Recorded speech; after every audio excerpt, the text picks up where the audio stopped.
You know what would be the best time to release a brand new console by a brand new company with a risky pricing model? A console that's more powerful, but not much more powerful than 16-bit hardware? How about in 1993, the literal height of popularity for 16-bit hardware? This is the story, all about how the 3DO got flipped and turned upside down, and I'd like to take a minute, just sit right there, and tell you how Tripp Hawkins wound up, God knows where. Yes, on this episode of What Happened, we'll be traveling back to the early 90s to take a look at what went wrong with the Panasonic 3DO, and spoilers, just about everything went wrong. Before we get right into it though, thanks to Big Boss Mick Shork down at the Flophouse VIP for nominating the subject of this particular episode. It's gonna be a doozy.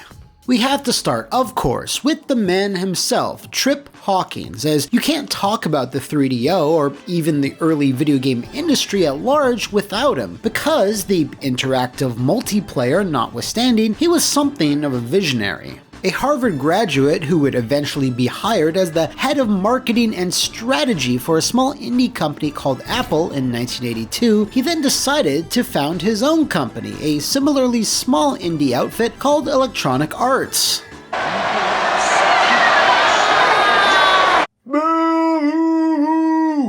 Yes, I know, but before you get out your pitchforks, be aware he officially left in 1991, long before EA would become EA.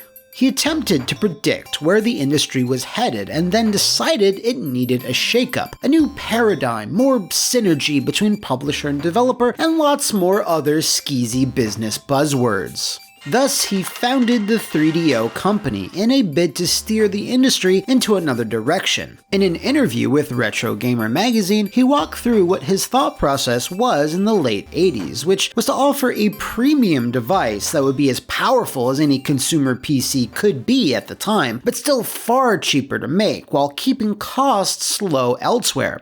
Basically, he wanted everything in one bag, but didn't want it to be heavy. Well, I don't think that's possible. I talked to companies to try and understand what their plans were. I was also talking to those that controlled operating systems and platforms like Microsoft. Microsoft, for example, had a major initiative that they schemed up with IBM, which was to try and develop and promote a more consumer-orientated, more multimedia-orientated version of the PC, but it never got off the ground. Even though Microsoft had a lot of relationships with different PC manufacturers, they couldn't convince anybody to bring that sort of product idea to market. Obviously, it was ahead of its time. Now, how the console market had been working for almost a decade, ever since Nintendo had brought it back from the depths of despair, was to sell a console at a loss and then make money off the games. They would do this through their own titles as well as through licensing fees that third parties would have to pay. Tripp's idea was to license out the 3DO technology itself to various manufacturers to make their own models, namely Panasonic, Gold Star, and Sanyo. These consoles would then very much not be sold at a loss, but the games themselves, which are printed on CD-ROMs, thereby saving costs, would have dirt cheap licensing fees, making the 3DO an attractive prospect for third parties. The console architecture was designed to be a goddamn beastlord, greatly outstripping anything that was on the market, although the realities of manufacturing meant some specs were brought down to earth a little bit. It did feature a much faster CD-ROM drive than the lowly Sega CD, could display lots of colors and animation, was chock full of other various bells and whistles. The guts of the 3DO were designed by the New Technology Group, a collection of talented programmers that were fans of the Amiga line of computers, but had aspirations of making the next big thing. Famously, the basis of the 3DO was first doodled down on a paper napkin back in 1989. With the specs in place, Tripp was working hard to get other publishers and companies on board while the machine was being put together, and he certainly turned a few heads with his new business model. Telling third parties, hey, it's cheaper to make things for us, is a pretty good icebreaker, certainly, but you still have to make sure everything else goes right as well. Regardless, it was going to be a good deal because it's been reported that third parties would only need to pay a mere $3 to 3DO for every game sold. I'd buy that for $3. And I know it seems weird to say now, given the non-existence of the 3DO brand, but people were excited, like not ironically excited, but really hyped for the thing. It made its first public debut at CES in Las Vegas in 1992, and did so with aplomb. It was covered by the Wall Street Journal, the Los Angeles and New York Times, CNN, CNBC, and lots of other massive media news outlets that gamers really didn't give a shit about. The point was, however, that the industry gave a shit, and that's really the first big step. A brand new competitor finally challenged Sega and Nintendo's stranglehold on the market, waiving expensive licensing fees, and be US based. It's what a lot of industry insiders wanted to hear. Following CES, the coverage was massive, and odds were, if you were into gaming, you'd eventually start hearing about the 3DO, either from a friend or an issue of EGM. Oh god, I love that cover! Tripp was swinging into high because at the following CES in '93, he was given the honor of delivering the keynote speech, something Bill Gates had lobbied for, but was turned down in favor of Tripp. That's how girthy his monster whopper really was. In the same Retro Gamer interview, Tripp stated that in terms of groundswell, the 3DO dominated, and while that was certainly true, there were rumblings that Sony was up to something in the video game space, and conversations were being had behind closed doors that could have changed the entire game industry as we know it. Even Sony looked long and hard at licensing the 3DO hardware in the same way Gold Star and Panasonic had, and they, Sony, were close to signing an agreement. There was a lot of interest with Sony, but when we started talking to them, even though at that point we were nearly 18 months ahead of them in terms of product development, they had already started their R&D on the PlayStation. As a result, for Sony it came down to a question of whether or not they would join forces with us and come to market sooner and be part of a broader licensing platform, or whether they would just bring their own product to market. They decided, of course, to bring their own product to market, so that was a loss. That was a disappointment.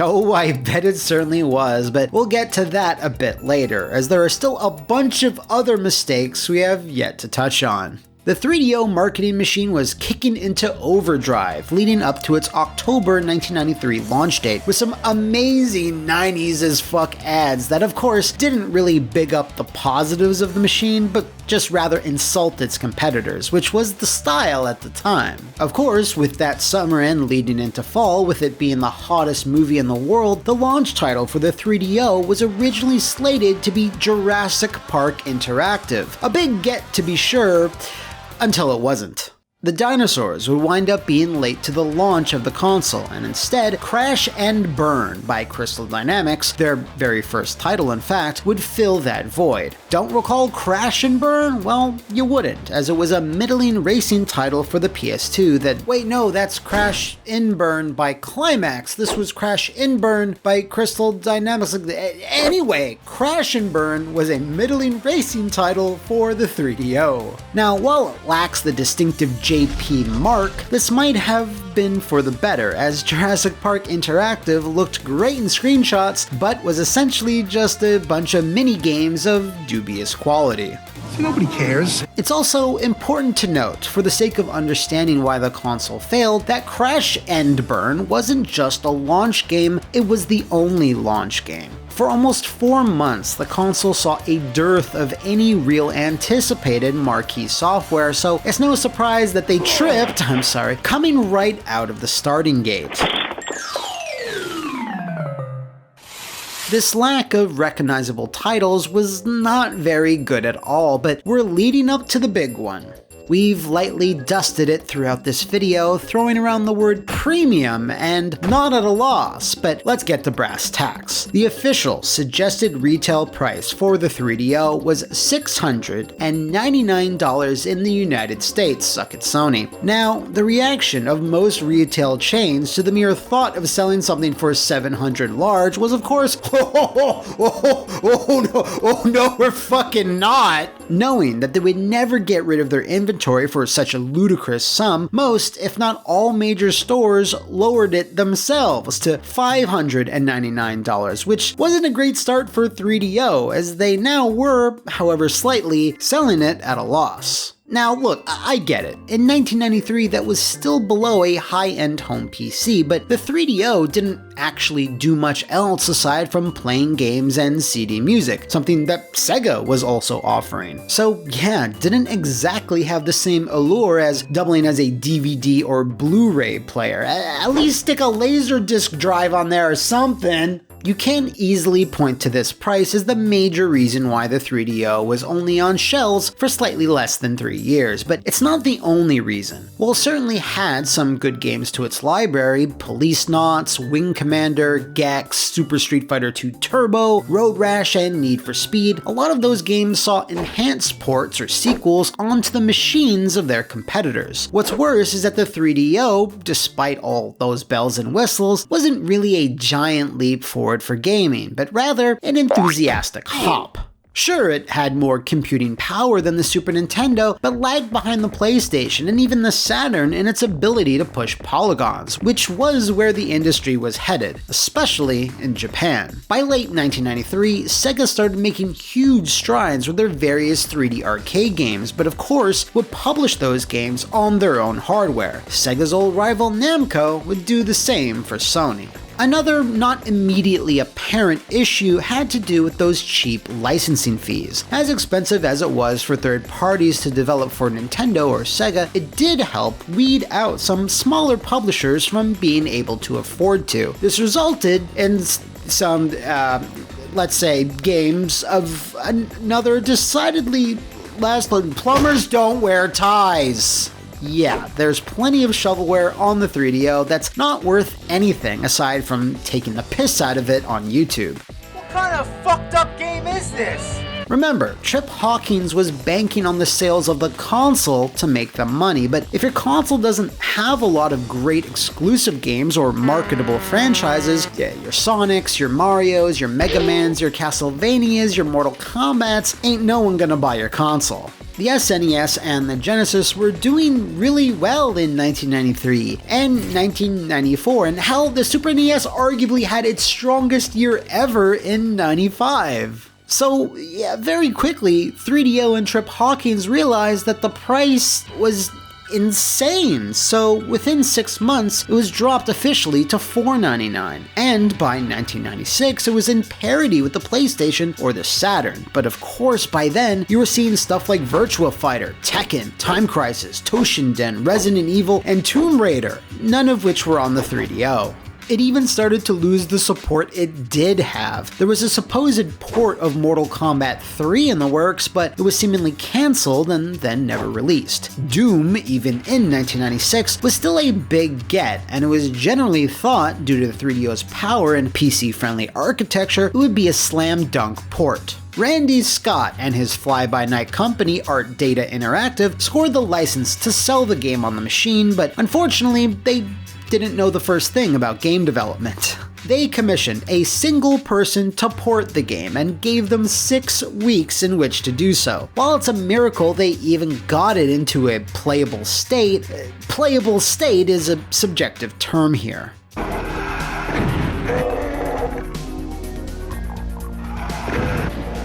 I'll stick with the Super Nintendo and its cool red cartridge, thanks.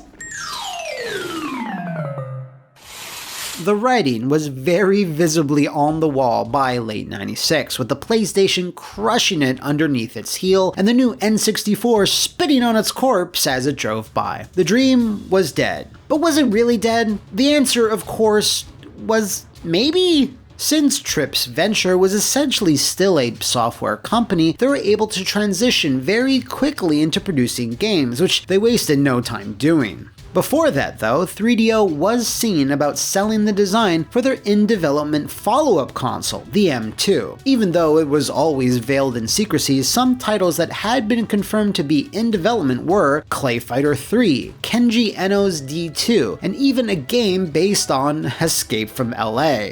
You have lied to me for the very last time. 3DO was attempting to sell this 64-bit machine to Matsushita, but unfortunately, it never really materialized in all the years that followed. So Tripp Hawkins focused on software, with the Army Men franchise being the crown jewel. What started as a rudimentary RTS then splintered off into multiple genres, expanding the world with pretty much every release, especially with the Sarge's Heroes line. Ports were also farmed out to several different studios, which saw every version having unique quirks to it. Battle Tanks was another franchise which saw enough success to see sequels and ports as well, and made good use of the N64's 4-player capabilities. Meridian 59, a real blast from the past, was literally one of the first examples of the MMO, which is certainly a distinction. The game's ambition, though, was indeed a bit ahead of the technology available, so it never really achieved mainstream success, although some mad lads are still managing to keep the servers going to this day. Finally, Heroes of Might and Magic, which needs no introduction, was another major highlight of the 3DO company's catalog. Outside of those isolated successes though, the company still struggled to remain profitable, which wasn't a shocker as the majority of the titles they published were things like Godai, Dragon Rage, and Shifters. Alright though, now's about the time where I start wringing my hands in excitement. 4 Horsemen of the Apocalypse. I finally get to talk about this! Was going to be a AAA action survival horror game, putting you in control of Abaddon, and having to fight through hordes of demons and bosses to stop the end of the world. It was going to have monster designs by Stan Winston Studios, feature the voices of Lance Henriksen as Abaddon, and Tim Curry, the Lord of Darkness himself, as Satan. Who would have thunk it? This was going to be 3DO's big gamble for blockbuster success on the Xbox, PS2, and GameCube.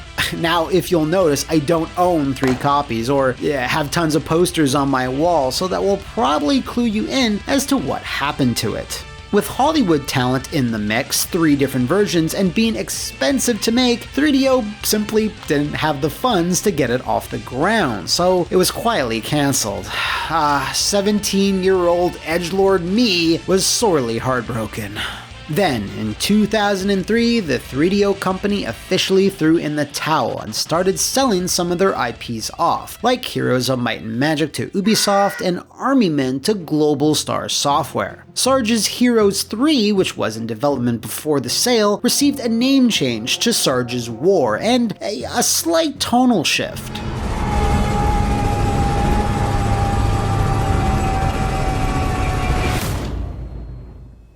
That very same year, Tripp Hawkins started a new company, Digital Chocolate, who specialized in mobile games a good 8 years before mobile gaming really took off. There is such a thing as trying to be so ahead of the curve that you can never really take advantage of it. Nowadays, he currently heads up If You Can Company, making educational and anti-bullying software for children. Certainly a more noble pursuit than a lot of the other people that we've profiled here on the show. Wrapping up, in 2005, Tripp was honored as the 8th person inducted into the Academy of Arts and Sciences Hall of Fame. And rightly so, because while the 3DO certainly failed, it was a fascinating idea, an alternative to the old standard of selling hardware at a loss to make that back on the game, something that still very much continues to this day. So with that, we salute you, Mr. Hawkins. There you go, that was a fun one. If you know of any other games, movies, or consoles that should be pushed onto our stage, hit me up on Twitter or head on over to the Flophouse VIP Patreon and become a big boss to nominate the subject of a future episode. See you next time, and thanks for watching.